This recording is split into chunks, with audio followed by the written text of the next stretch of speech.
राष्ट्रमंडल के महासचिव पेट्रिसिया स्कॉटलैंड केसी ने 26 जुलाई को राष्ट्रमंडल वित्त मंत्रियों की एक्शन ग्रुप की अध्यक्षता करने के लिए भारत को धन्यवाद दिया। उन्होंने आगे उल्लेख किया कि राष्ट्रमंडल को अंतर्राष्ट्रीय वित्तीय संस्थानों के लिए भारत की ताकत, दृष्टिकोण और समर्थन की आवश्यकता है।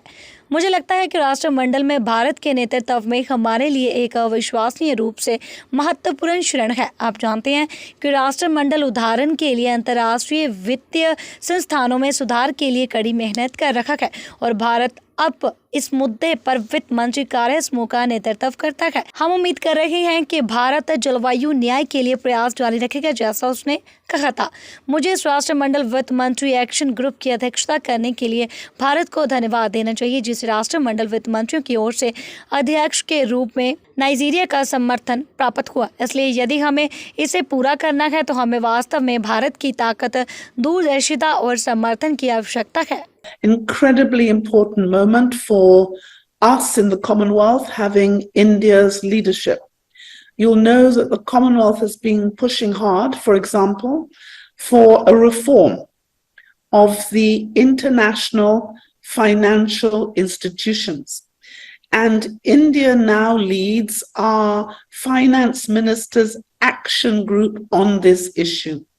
We believe that we should have a universal vulnerability index, which takes into account not just GDP, but the vulnerability of our countries. The agenda which has been identified by India for the G20 is very much the Commonwealth's agenda.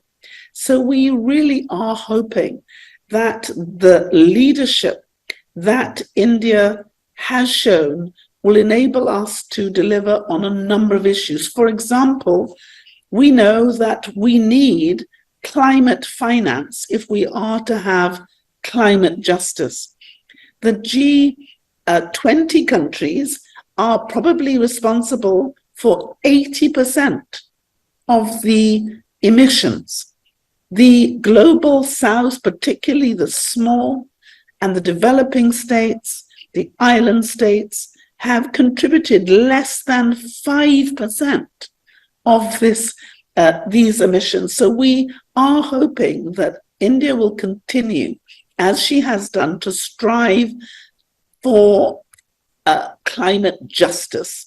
And she will be receiving warm support. And I must thank India for taking up the mantle of chairing this Commonwealth Finance Ministers Action Group, which is supported by Nigeria as the deputy or vice chair on behalf of our Commonwealth Finance Ministers. So we really do need India's strength, her vision, and her support if we are to deliver this. If you just look at the small things we've already done in the Commonwealth, we have been able to create the Commonwealth Climate Finance Access Hub, which puts climate advisors into our small member states.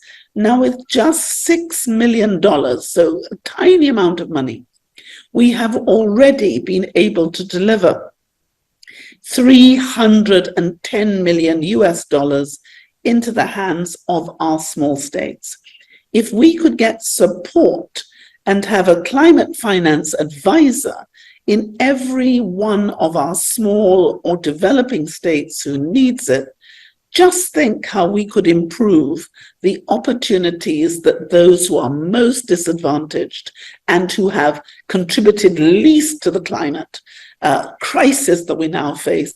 Just think about what we could help them to do if they got the money for adaptation and mitigation.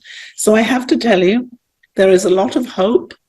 There's a lot of aspiration and trust that's being invested in India as now the 5th largest economy in the world to help those who are vulnerable and small to believe that change is possible, justice is deliverable, and India is the real partner of choice for so many in our Commonwealth who need India's help and her support.